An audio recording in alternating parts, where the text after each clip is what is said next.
Subscribe now and press the bell icon. Never miss an update.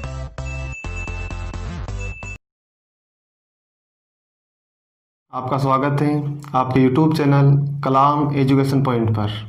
आज हम chemistry start करने जा रहे हैं और केमिस्ट्री के अंदर 11th का पहला पार्ट जिसका नाम है रासायनिक विज्ञान की मूल अवधारणाएं, उनको हम पढ़ने जा रहे हैं। एक पार्ट केमिस्ट्री की दृष्टि से बहुत इम्पोर्टेंट पार्ट है, ठीक है? तो इसको गौर से देखें और ध्यान से समझें।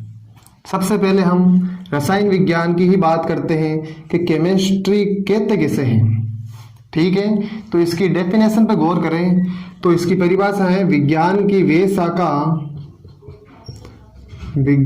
की वह शाखा जिसमें परमाणुओं, अणुओं वे यौगिकों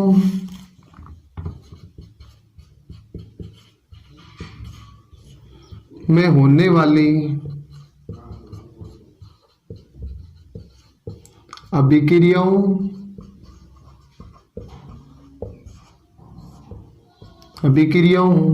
वे पदार्थ की संरचना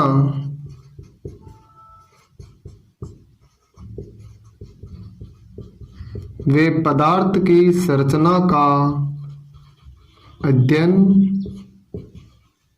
किया जाता है। यानी कि रसायन विज्ञान वे है विज्ञान की वे शाखा है जिसमें परमाणुओं, अणुओं और यौगिकों में जो आपस में अभिक्रियाएं होती हैं और जो पदार्थ में परिवर्तन होता है उनका अध्ययन करते हैं और किसी भी पदार्थ की संरचना का अध्ययन करते हैं, ठीक है? इसी कारण आज कई तकनीकें, कई रसायन हमें आज मिलते हैं और इसके कई क्षेत्र हैं जिनके बारे में हम आगे पढ़ेंगे। सबसे पहले इसी शब्द की बात करते हैं कि ये केमिस्ट्री की उत्पत्ति किससे हुई है। केमिस्ट्री की उत्पत्ति ग्रीक भाषा का एक शब्द है, ग्रीक भाषा का शब्द है कीमिया। इस ग्रीक भाषा के कीमिया शब्द से केमिस्ट्री की उत्पत्ति हुई है और इसका अर्थ होता है काला रंग, काला रंग। इस कीमिया शब्द का अर्थ होता है काला रंग। मिस्र देश है, मिस्र देश की मिट्टी काली है, काले रंग की, अधिकतर वहां काली मिट्टी है, ठीक है? और जो मिस्र की कला है वहां की प्रसिद्ध है, पूरे विश्व में मिस्र की आर्ट है वो प्रसिद्ध है। तो मिस्र की आर्ट के लिए केमिस्ट्री शब्द का प्रयोग किया जाता है, ठीक है? तो ये केमिस्ट्री शब्द की बात हुई, ग्रीक भाषा के कीमिया से लिया हुआ है और इसका अर्थ होता है काला रंग। ये कीमिया शब्द तो मिस्र देश की कला है वो प्रसिद्ध है, इसलिए केमिस्ट्री शब्द कीमिया से लिया गया है, ठीक है? तो अब हम आगे चलते हैं और इसके खुद के ब्रांच है, केमिस्ट्री के भी अनेक शाखाएं हैं। 11th में तो केमिस्ट्री आ जाती है, फिर फर्स्ट ईयर से इसके 3 भागों में बांट दिया गया है। इसके और भी अनेक आगे भाग हैं, उनकी बात करते हैं। तो केमिस्ट्री की शाखाओं की बात करते हैं। रसायन विज्ञान को उच्च शिक्षा में पढ़ने की दृष्टि से इसको और भी भागों में बांटा गया है ताकि आगे पढ़ने में आसानी हो। अलग अलग भागों में बांट दिया गया है। मुख्य रूप से हम 3 भागों की बात करते हैं। पहला अकार्बनिक रसायन, अकार्बनिक रसायन नाम से ही पता चल रहा है, अकार्बनिक यानी जिसमें कार्बन की बात ना हो, ठीक है? रसायन विज्ञान की इस शाखा के अंदर कार्बन और उसके यौगिकों के बारे में अध्ययन नहीं करते हैं, उनको छोड़कर बाकी जो रसायन है उनका अध्ययन इसके अंदर किया जाता है। दूसरा है कार्बनिक रसायन, कार्बनिक रसायन यानी इसके अंदर सिर्फ और सिर्फ कार्बन और उसके यौगिकों का अध्ययन किया जाता है। तीसरा है भौतिक रसायन, भौतिक रसायन, फिजिकल केमिस्ट्री। इसके अंदर अभिक्रियाओं के जो दर होती है, किस प्रकार से अभिक्रियाएं होती हैं, पदार्थों की संरचनाएं हैं, पदार्थों के भौतिक गुण हैं, उनका अध्ययन किया जाता है। इसके अलावा भी कुछ केमिस्ट्री की शाखाएं हैं, जैसे जैव रसायन, यानी जो जीवों के अंदर एंजाइमों के द्वारा जो अभिक्रियाएं होती हैं उनका अध्ययन किया जाता है। नाभिकीय रसायन होती हैं, जिसमें परमाणु से जो ऊर्जा बनती है नाभिकीय विखंडन और संलयन से, उनका भी अध्ययन किया जाता है। औद्योगिक रसायन भी होती है, जिसमें उद्योगों में जो उर्वरक वगैरह जो बनते हैं, रसायन केमिकल वगैरह बनते हैं, उनका भी अध्ययन किया जाता है। उनकी भी एक अलग किताब आती है। तो अलग अलग शाखाएं, मुख्य रूप से ये 3 ही है, ठीक है। तो फर्स्ट ईयर में इनको 3 भागों में बांट दिया गया है। अब हम इसके बाद में एक चीज की शाखाओं की बात हो गई, ठीक है। रसायन विज्ञान को परमाणु और अणुओं का विज्ञान भी कहते हैं। परमाणु और अणुओं का विज्ञान। क्यों भाई इसको परमाणु और अणुओं का विज्ञान क्यों कहते हैं? क्योंकि प्रत्येक पदार्थ परमाणु और अणुओं से मिलकर बना होता है, और इसके अंदर हम पदार्थ की बात करते हैं, उनमें होने वाले परिवर्तनों की बात करते हैं। तो ये एक मूल कंसेप्ट है, इसलिए केमिस्ट्री को परमाणु और अणुओं का विज्ञान कहते हैं। अब हम बात करें कि भारतीय जो वैज्ञानिक हुए हैं, अगला टॉपिक है आपके कि भारतीय वैज्ञानिकों का केमिस्ट्री में क्या योगदान रहा है। भारतीय वैज्ञानिकों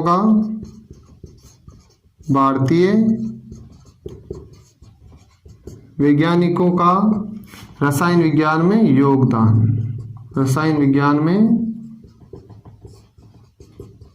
योगदान।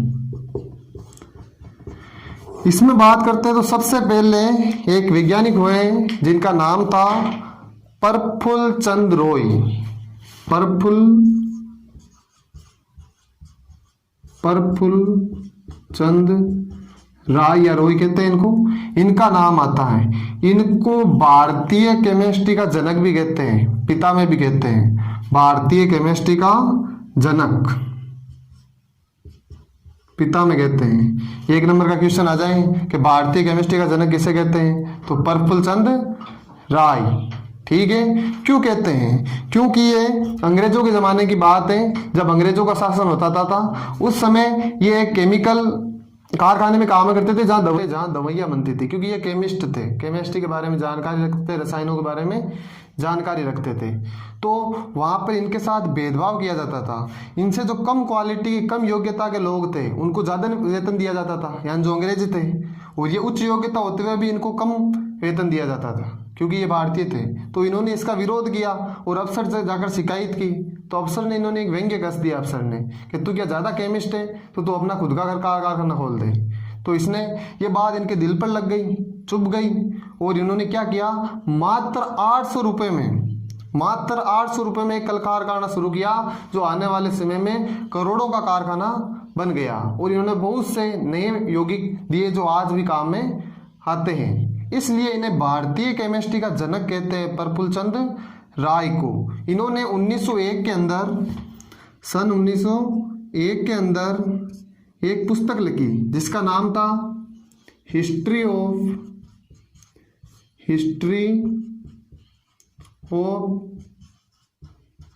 हिंदू केमिस्ट्री,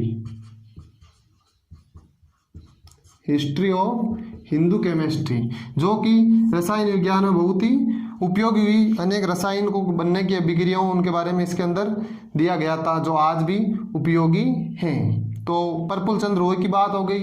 और एक इनसे भी पहले की बात, लगभग 500 ईसा पूर्व की बात है, आपने सुना भी होगा, 9th क्लास के अंदर भी दे रखा है, इनमें मिटा देता हूं मैं इसको। महर्षि कणाद का नाम सुना होगा। तो ये परमाणु शब्द आ रहा है बार बार। ये उन्होंने 500 ईसा पूर्व ही इसके बारे में जानकारी दे दी थी, परमाणु के बारे में, कि परमाणु क्या है। इन्होंने कहा था कोई भी पदार्थ को हम तोड़ते जाएंगे, सूक्ष्म कणों में विभक्त करते जाएंगे, तो अंत में हमें एक ऐसा टुकड़ा प्राप्त होगा जिसको हम और नहीं तोड़ सकते, और उसे परमाणु कहा। परंतु उस समय जो इतिहास को लिखने की नहीं थी, इसलिए इनका नाम नहीं आता है। और वर्तमान में सर जॉन डाल्टन को परमाणु का जनक माना जाता है। जो जिन्होंने 1808 में परमाणु के बारे में बताया था, परमाणु सिद्धांत दिया था, परंतु 500 ईसा पूर्व ही हमारे महर्षि कणाद ने परमाणु के बारे में बताया था। तो इससे अंदाजा लगाया जा सकता है कि भारत में कितने अच्छे वैज्ञानिक थे। उस समय कोई साधन नहीं था, फिर भी वो अपने दार्शनिक सोच और अपने ज्ञान के आधार पर बहुत सी ऐसी चीज़ें बताई हैं जिन्हें हमें गर्व होना चाहिए, जिन पर हमें। और आज भी बहुत से वैज्ञानिक हैं, पर प्रमुख रूप से इन दो की बात की हमने, इनका योगदान बहुत रहा है। और अब हम बात करें, और एक चीज़ और भी है कि दिल्ली में कुतुब मीनार है, आपको बताओ तो उसके पास एक लोह स्तंभ है, उसको 1600 वर्ष हो गए हैं, वो लोहा से बनाया हुआ है, फिर भी वैज्ञानिक ये नहीं पता लगा पा रहे हैं कि उसके जंग क्यों नहीं लग रहा है। खुले आसमान के अंदर है, फिर भी आज उस पर जंग क्यों नहीं लग रहा है। तो ये इससे पता चलता है कि भारत में पुराने समय में रसायन विज्ञान और वैज्ञानिक कितने उच्च कोटि के थे। तो हमने भारतीय वैज्ञानिकों के बारे में बात कर ली थी। अब अगला टॉपिक आता है द्रव्य की प्रकृति। द्रव्य के बारे में बात करते हैं, मैटर, जिसका एक नाम और भी है, इसे पदार्थ भी कहते हैं, इसे हम पदार्थ के नाम से भी जानते हैं। एक तो द्रव्य है, एक द्रव भी होता है भाई। द्रव अवस्था है पदार्थ की, ठीक है, और द्रव्य मैटर ये पदार्थ को कहते हैं हम। तो द्रव्य क्या चीज़ है पता है वैसे आप सबको। एक सामान्य सी डेफिनेशन है कि कोई भी वस्तु जिसका द्रव्यमान, मुझे लिखने में प्रॉब्लम होती है, मैं बोल के बता देता हूँ कि कोई भी वस्तु जिसमें द्रव्यमान होता हो, ठीक है, जिसका स्वयं का द्रव्यमान हो और जो जगह घेरती हो, उसे हम पदार्थ कहते हैं। और 5 ज्ञानेंद्रियों द्वारा उसे महसूस भी कर सकते हैं। जैसे ये मार्कर है, ठीक है, इसको मैं कहीं पे भी रखूंगा, अपने हाथ पर रखा तो इसने जगह घेरी है, ठीक है, और इसमें द्रव्यमान भी है, कुछ ना कुछ भार है इसका खुद का स्वयं का, ठीक है, और इसे मैं महसूस भी कर सकता हूँ। हाथ से पकड़ता हूँ तो मुझे लगेगा हाँ यार कुछ ऐसी सॉफ्ट चीज़ है, ठीक है, ठोस चीज़ है। तो ये पदार्थ हो गया। हवा भी एक पदार्थ है, क्योंकि हवा भी जगह घेरती है और उसका भी कुछ ना कुछ भार होता है, चाहे हल्की क्यों ना हो। कोई चीज़ ऐसा नहीं कि हल्की है तो पदार्थ नहीं है, चाहे कितनी भी हल्की हो, पर स्वयं का उसका कुछ भार हो और जो जगह घेरती हो।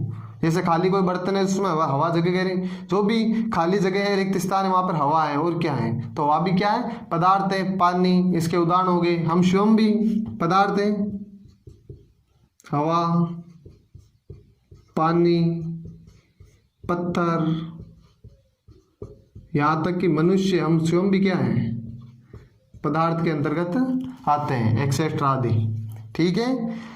अब पदार्थों का वर्गीकरण करते हैं हम कि पदार्थों को कितने भागों में बांटा गया है। यदि हम द्रव्य की बात करें तो द्रव्यों को उसकी प्रकृति के आधार पर 2 भागों में हम बांट सकते हैं।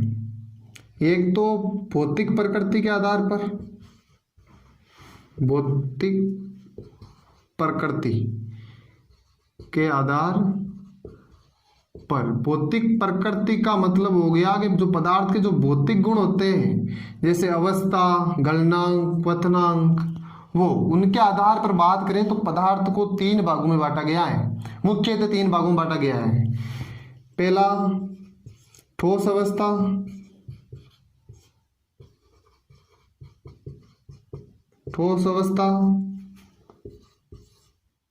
द्रव अवस्था और तीसरा गैस अवस्था।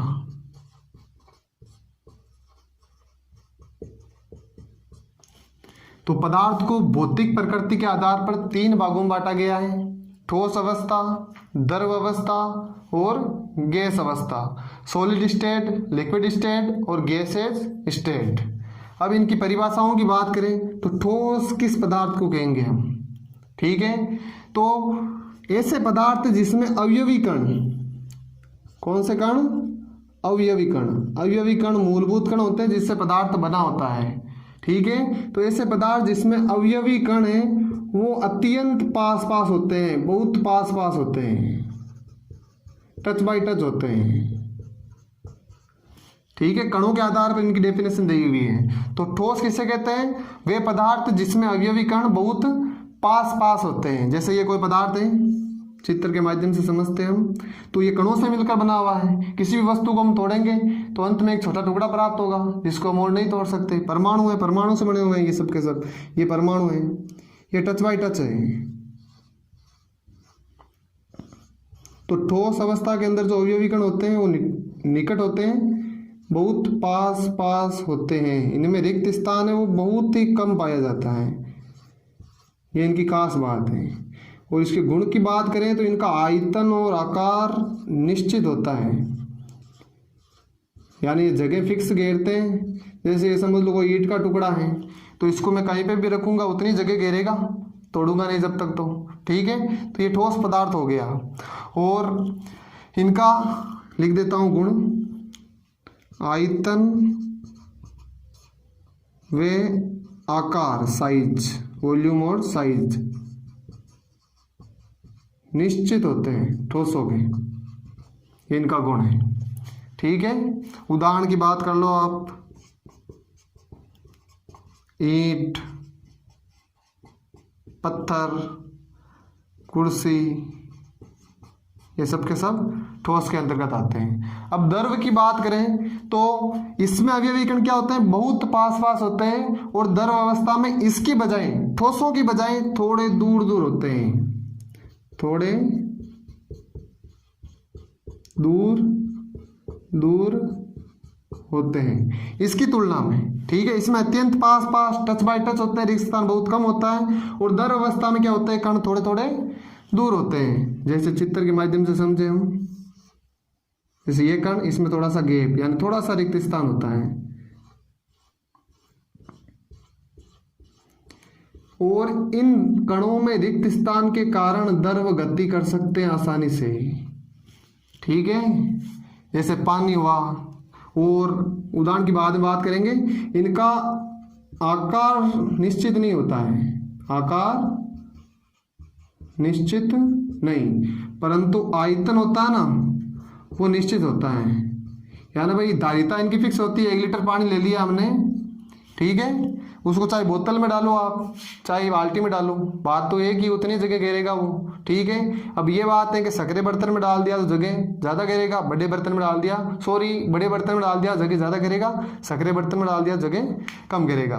तो इनका आकार और आयतन, आकार निश्चित नहीं होता है और आयतन निश्चित होता है द्रव के अंदर। और कण थोड़े थोड़े दूर होते हैं, इसलिए वो गति भी कर सकता है। उदाहरण की बात करें तो पानी द्रव है, पानी, दूध, तेल आदि, ठीक है। तो ये द्रव अवस्था की बात हो गई। फिर तीसरी अवस्था की बात करते हैं, गैस अवस्था की। तो ठोस में क्या था, कण बहुत पास पास थे, टच बाय टच थे। और द्रव अवस्था के अंदर क्या हुआ कि कण थोड़े थोड़े दूर हुए तो गति करने लग गया पदार्थ, ठीक है। अब गैस अवस्था में क्या होता है, कण बहुत दूर दूर होते हैं, बहुत दूर दूर, यानी कण जैसे ये कोई पात्र है, इसमें गैस के कण है तो ये ऐसे रहते हैं बहुत दूर दूर, और आसानी से गति कर सकते हैं। हल्के हल्के कण है तो गति कर पाएंगे, ठीक है, आसानी से गति कर पाते हैं। अब इनका गुण है कि आकार और आयतन दोनों ही क्या होते हैं, अनिश्चित। आकार भी अनिश्चित होता है और आयतन भी अनिश्चित होता है, यानी निश्चित नहीं होता है। उदाहरण की बात करें तो हवा,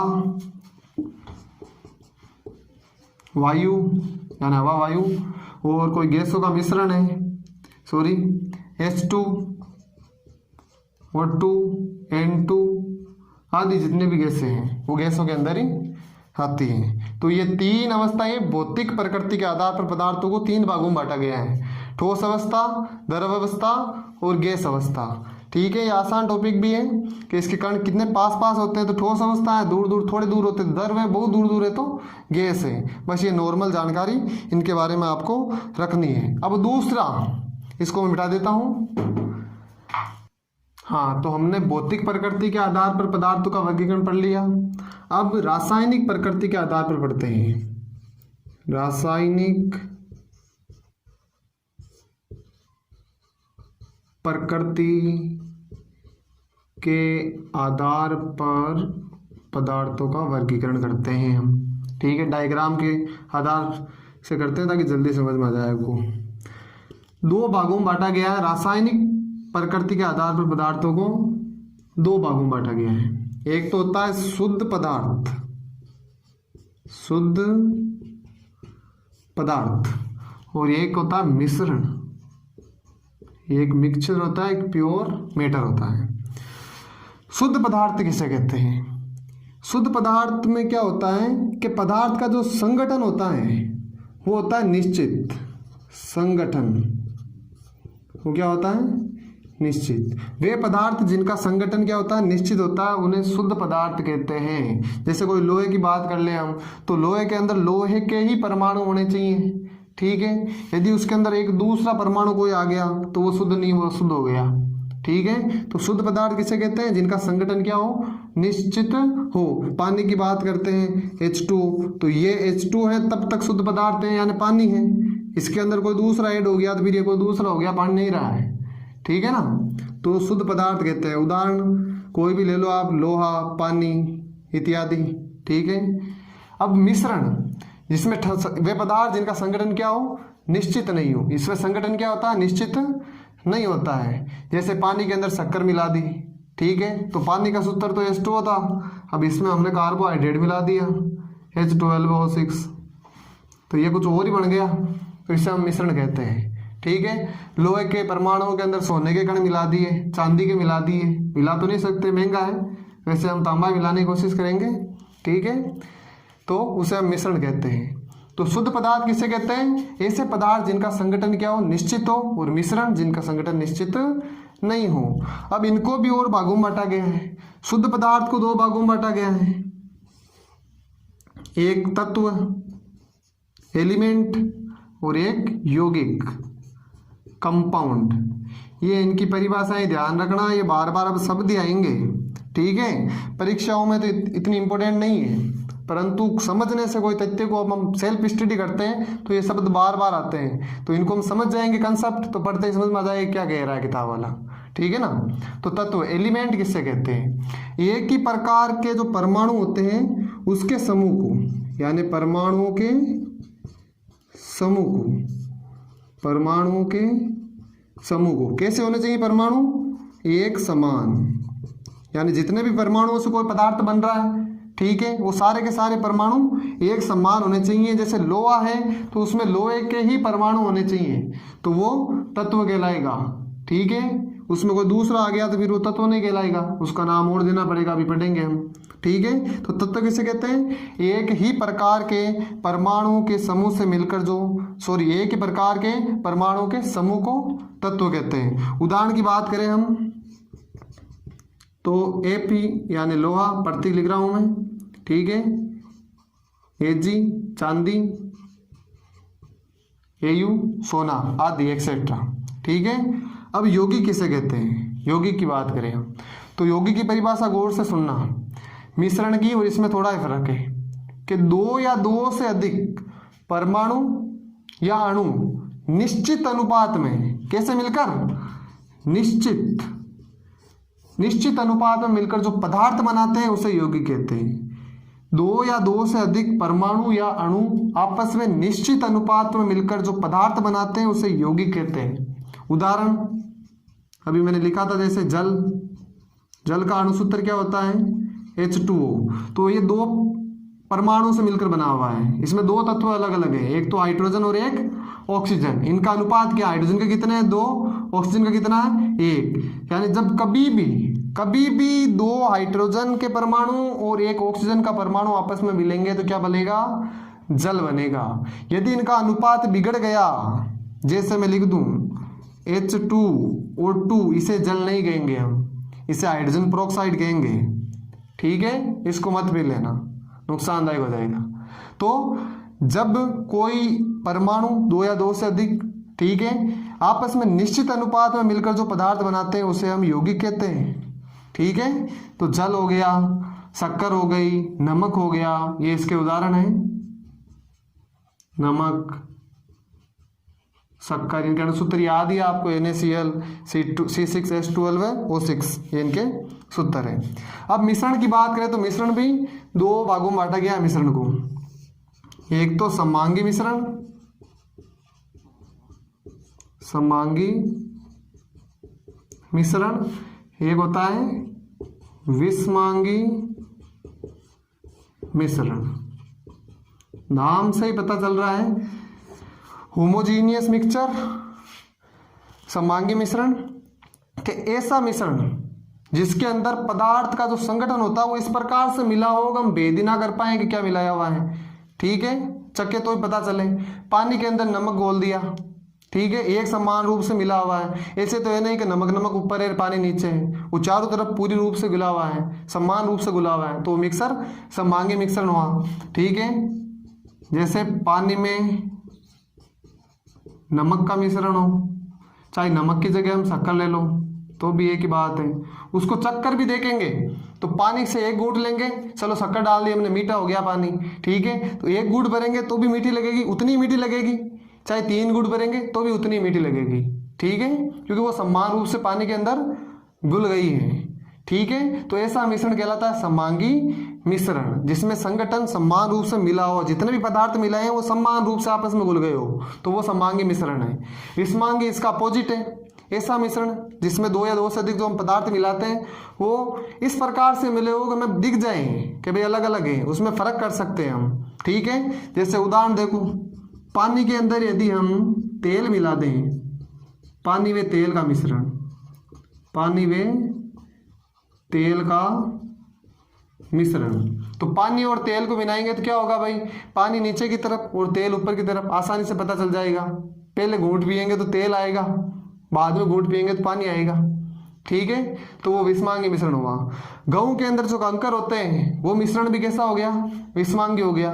ठीक है, अलग अलग अनुपात मिले होते हैं कंकर, ये तो है नहीं गेहूं के अंदर वो कंकर चला गया। ठीक है, तो ये हमने पढ़ा पदार्थों का वर्गीकरण द्रव्यों की प्रकृति के आधार पर, 2 भौतिक प्रकृति और रासायनिक प्रकृति, इनके आधार पर हमने पदार्थों का वर्गीकरण पढ़ा है। ठीक है, तो आज के लिए इतना ही। वीडियो को लाइक कीजिए, शेयर कीजिए और चैनल को सब्सक्राइब कीजिए। देखने के लिए धन्यवाद। Subscribe now and press the bell icon. Never miss an update.